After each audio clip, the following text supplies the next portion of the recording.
bukan media. Tapi teman-teman PDIP yang sangat jahat melakukan fitnah. Nah, sekarang kalau keterangan keterlibatan politisi PDIP dalam kasus korupsi IKTP. Rekaman-rekaman yang dimiliki oleh KPK juga, bukti-bukti transaksi juga, ya. Dan masih bersama kami. Ya, betul, sepandai apapun menyembunyikan keburukan pastinya akan terungkap juga. Mungkin itulah ungkapan yang tepat untuk para mafia koruptor yang terlibat dalam skandal IKTP dan belum tersentuh hukum hingga saat ini. Namun sepertinya mereka lupa bahwa Indonesia saat ini dipimpin oleh seorang presiden yang sangat patriotik, yakni bernama Presiden Prabowo Subianto, yang berkomitmen tinggi akan mengentaskan korupsi di negeri ini. Seperti yang kita ketahui, dijelaskan pada konten sebelumnya bahwa Paulus Thanos yang merupakan tersangka IKTP telah tertangkap di Singapura. Tentu saja, Paulus akan memberikan keterangan siapa saja yang sebenarnya terlibat dalam skandal tersebut. Ini artinya berpotensi besar akan menyeret nama-nama besar dan penting di kancah perpolitikan tanah air, terutama 3 besar dari PDI Perjuangan, Puan Maharani, Pramono, dan Ganjar memang sebelumnya pun diisukan menerima aliran dana dari korupsi IKTP. Namun tentunya kita harus menunggu bagaimana kelanjutan kasus tersebut. Apakah benar nama-nama yang tadi disebutkan menerima sejumlah uang aliran dana korupsi IKTP, atau justru itu hanya sensasi belaka yang diungkapkan oleh para terdakwa? Jika menurut Anda, apakah benar 3 tokoh tadi terlibat atau tidak? Silahkan tuangkan di kolom komentar. Berbicara korupsi memang sangat-sangat menarik sekali, karena korupsi beberapa kali disinggung dalam debat Capres, kemudian tentunya selalu dihadirkan dalam program visi dan misi Capres-Cawapres pada saat itu. Termasuk Prabowo Subianto yang memang memiliki komitmen tinggi untuk menuntaskan kasus korupsi di Indonesia, mencegah dan memburu para koruptor yang terlanjur kabur sebelum masa jabatan Prabowo Subianto dimulai. Ini artinya Pak Prabowo memberikan sebuah sinyal positif. Bayangkan, baru menjabat kurang lebih 100 hari, Pak Presiden Prabowo Subianto, jajaran menterinya sudah berhasil mengungkap banyak sekali skandal korupsi. Ini artinya adalah kita mendapatkan pemimpin yang memang memiliki komitmen dan tanggung jawab untuk mengatasi hama korupsi di negeri ini. Kalau saya nonton film porno itu salah saya di mana? Coba, saya dewasa. Bener nggak sih? Kamu ngapain? Kita ini negara hukum, jadi kalau ada bukti hukum, ada fakta-fakta hukum, ya diproses saja. Dan semua memang harus berani bertanggung jawab.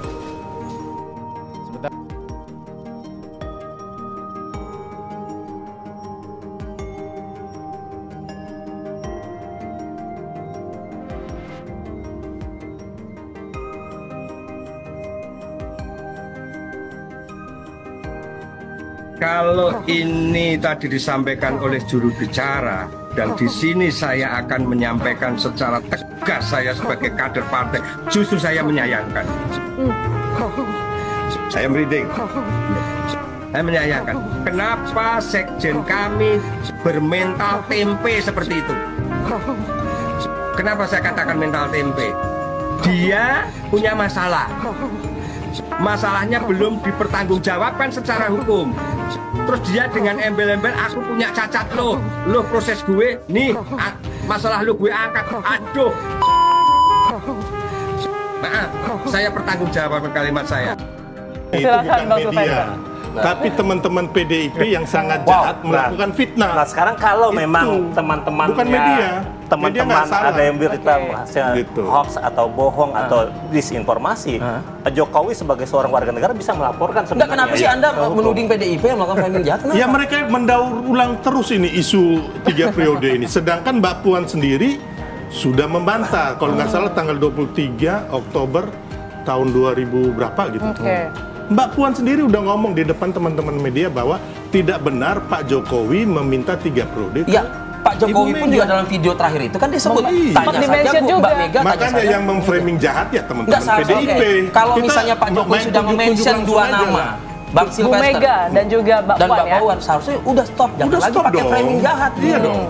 Kenapa harus pakai framing jahat sih diksinya gitu? Memang kan di framing oleh teman PDIP. Mereka ini kan belajar dari yang kawannya Hitler itu loh, siapa? Joseph yang bagian propagandanya Nazi ya. Jadi memang belajar dari situ, makanya dibikin framing. Politik di negeri ini kembali memperlihatkan wajah aslinya, penuh negosiasi di belakang layar, tawar-menawar keadilan, dan jalan tikus hukum bagi mereka yang punya akses ke kekuasaan. Kasus Hasto Kristianto bukan sekadar tentang korupsi, tapi tentang bagaimana hukum dipermainkan seperti pion di atas papan catur kekuasaan. Penggeledahan rumah Jan Faridz oleh KPK bukan hanya mengejutkan publik, tetapi juga mengungkap praktik perdagangan keadilan yang selama ini diduga berlangsung di balik layar. Informasi yang beredar menyebutkan bahwa Jan berperan sebagai penghubung antara Hasto dan seorang ex-hakim agung. Skenario yang jika berhasil akan membebaskan Hasto dari status tersangka dengan memenangkan pra-peradilan. Tapi skema ini keburu bocor. Hakim yang diduga terlibat tidak hadir dalam pertemuan di lapangan golf. Yang diduga sudah disiapkan dengan uang pelicin. Jika pertemuan itu terjadi, kemungkinan besar KPK sudah menyiapkan operasi tangkap tangan OTT. Tapi entah bagaimana informasinya bocor dan sang hakim pun batal muncul. KPK tak mau kehilangan momen. Pada malam harinya mereka langsung menggeledah rumah Jan Faridz dan hasilnya 3 koper, 1 kardus, dan 1 tas jinjing berisi dokumen dan dugaan uang pelicin. Jika benar uang ini berasal dari Hasto untuk memenangkan pra-peradilan, maka ini adalah bukti nyata bahwa hukum sedang dinegosiasi. Yang menarik, KPK tak langsung membantah atau membenarkan apakah dokumen dan uang itu berkaitan dengan kasus pra-peradilan Hasto. Ini semakin memperkuat dugaan bahwa ada sesuatu yang lebih besar sedang dimainkan. Sementara itu, sidang pra-peradilan Hasto terus ditunda hingga Februari. Pola seperti ini bukan hal baru, strategi klasik untuk mengulur waktu, mencari celah hukum, atau menunggu intervensi dari jalur belakang. Pertanyaannya, apakah KPK benar-benar akan bertarung sampai akhir, atau akhirnya menyerah pada tekanan politik? Kasus Harun Masiku hanyalah puncak gunung es.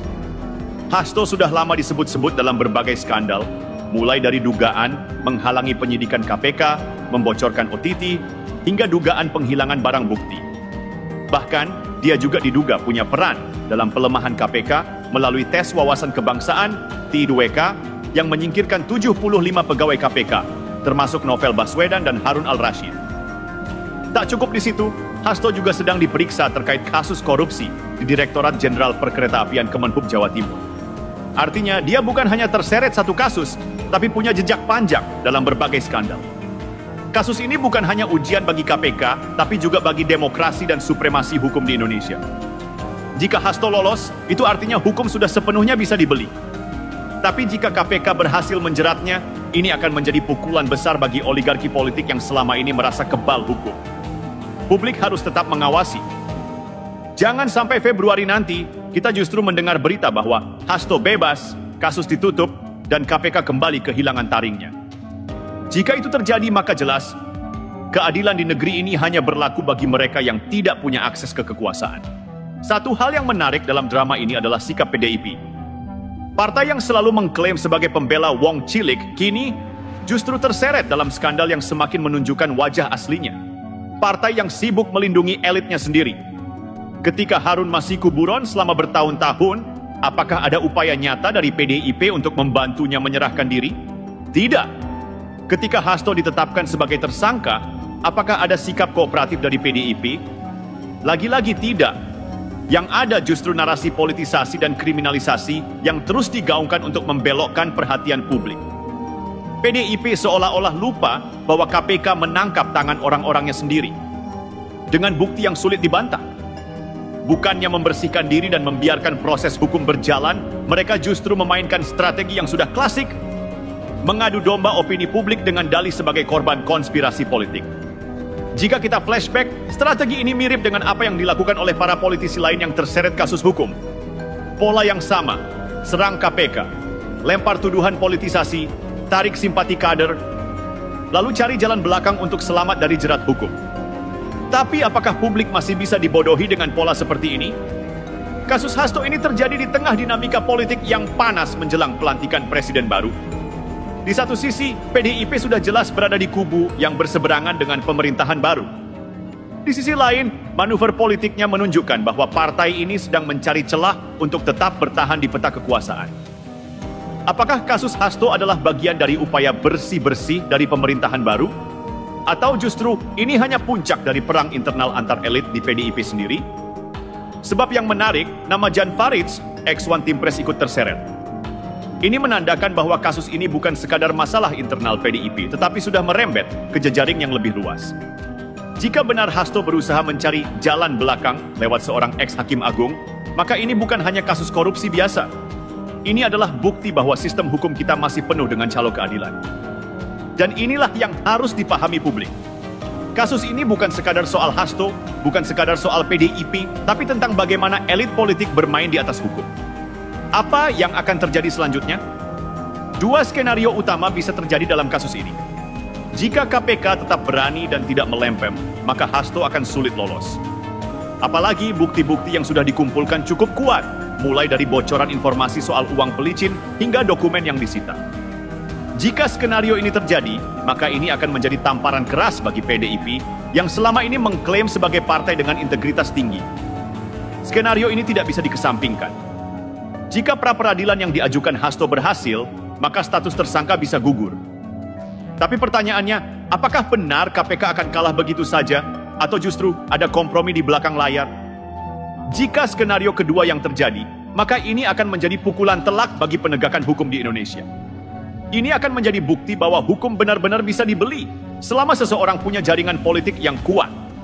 Dan jika Hasto lolos, maka bukan hanya dia yang menang, tetapi seluruh jejaring politik yang selama ini bersembunyi di balik kekuasaan juga ikut menang. Kasus ini bukan hanya soal seorang sekjen partai yang terseret korupsi.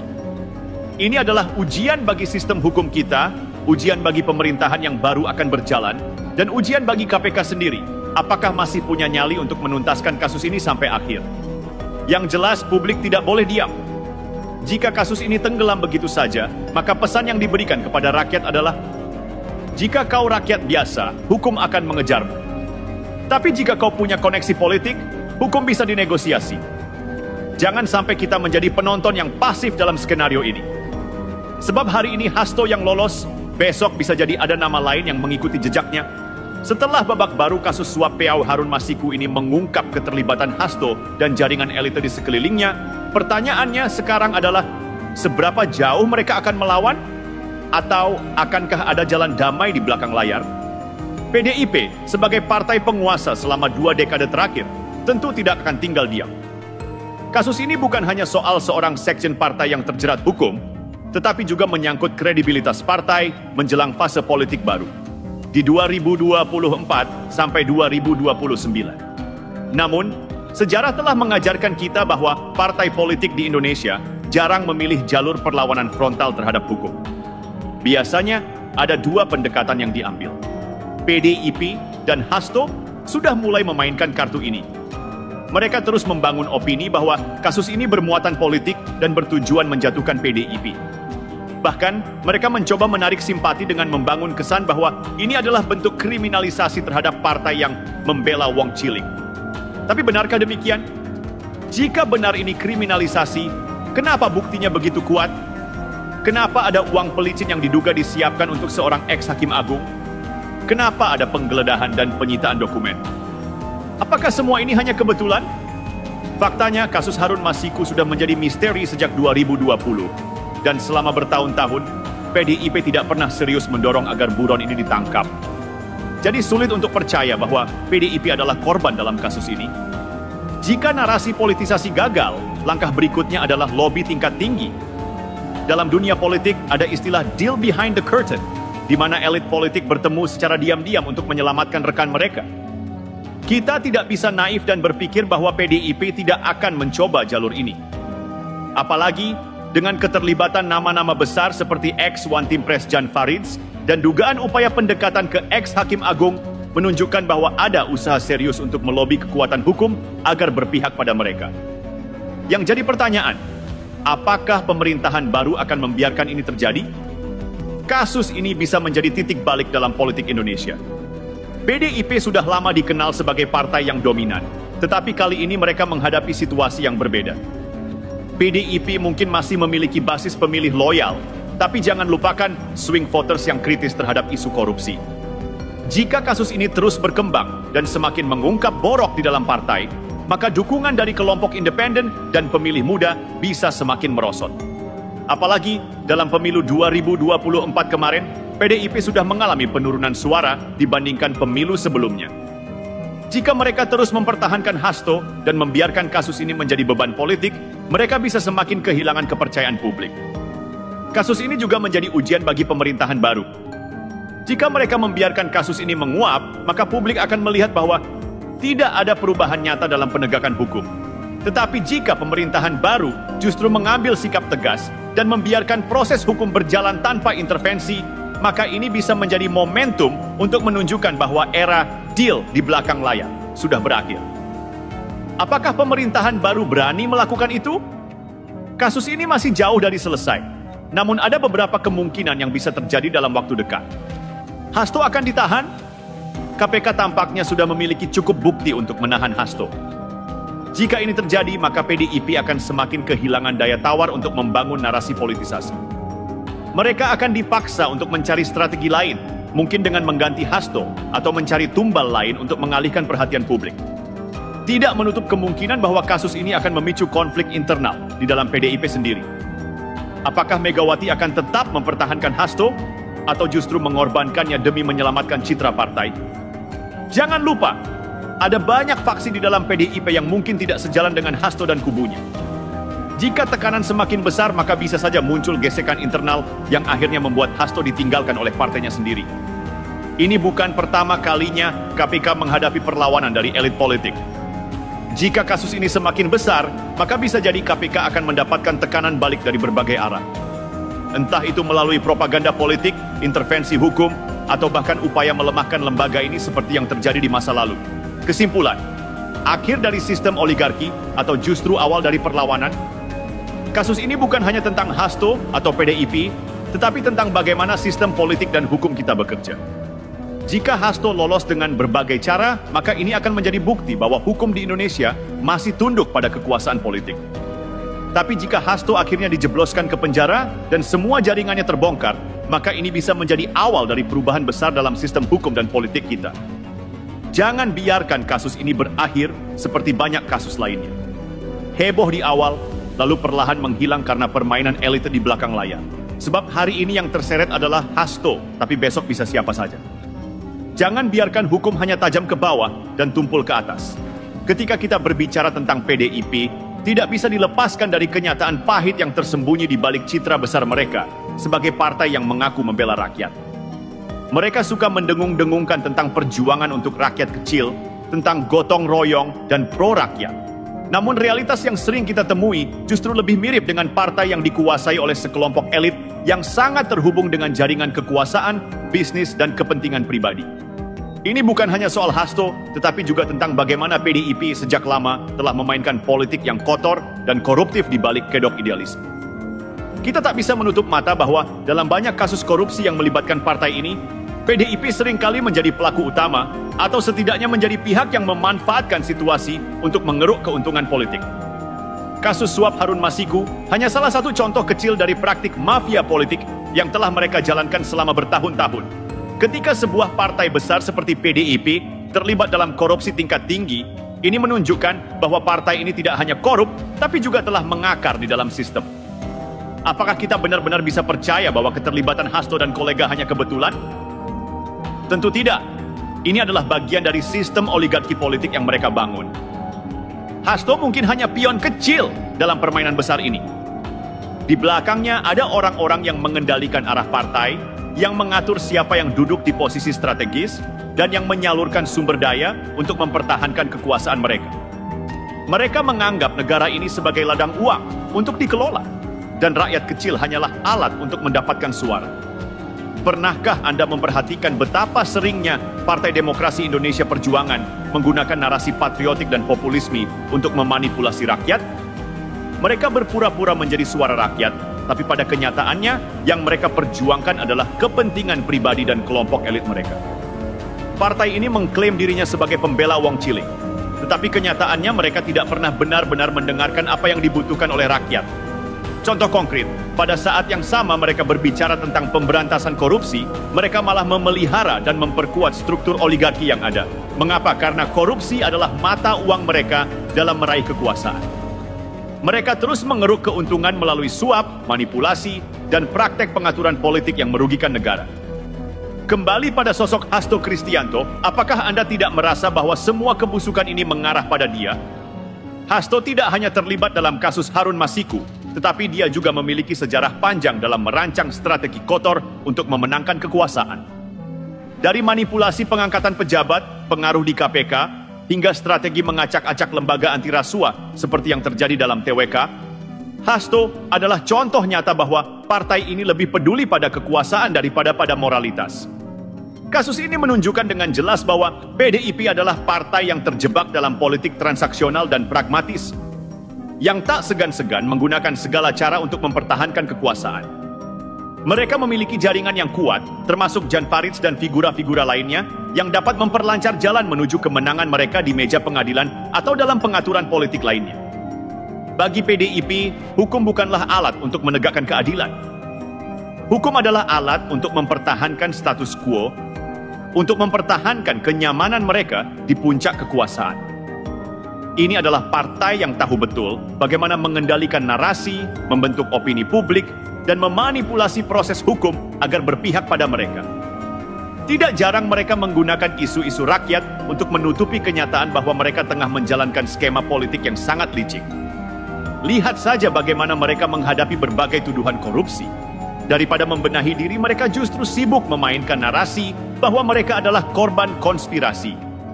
Hasto sebagai contoh berusaha untuk membalikkan situasi dengan menggiring opini publik pada cerita kriminalisasi. Padahal pada dasarnya mereka adalah bagian dari sistem yang mendukung kejahatan politik yang terorganisir. Semua orang di dalam PDIP tahu bahwa di balik citra perjuangan rakyat yang mereka tonjolkan, ada labirin kepentingan pribadi yang sangat sulit untuk dibersihkan. Setelah membongkar kebusukan ini, kita harus bertanya kepada diri kita sendiri. Apakah masih ada harapan untuk PDIP menjadi partai yang memperjuangkan kepentingan rakyat? Atau apakah kita sudah terlalu lama dibohongi oleh narasi palsu yang mereka ciptakan untuk menutupi kedok kekuasaan? Jika PDIP tidak segera membersihkan diri dari praktik-praktik busuk ini, maka mereka akan semakin terperosok dalam politik transaksional yang akhirnya akan merugikan negara dan rakyat. Rakyat Indonesia semakin cerdas dalam menilai siapa yang benar-benar memperjuangkan mereka dan siapa yang hanya memanfaatkan mereka untuk keuntungan pribadi. Satu hal yang pasti, PDIP harus segera memilih apakah ingin berubah dan benar-benar memperjuangkan rakyat atau tetap bertahan di dunia gelap kekuasaan yang sudah mereka bangun. Karena jika mereka terus bertahan dengan kebusukan ini, mereka akan segera kehilangan semua legitimasi yang mereka miliki.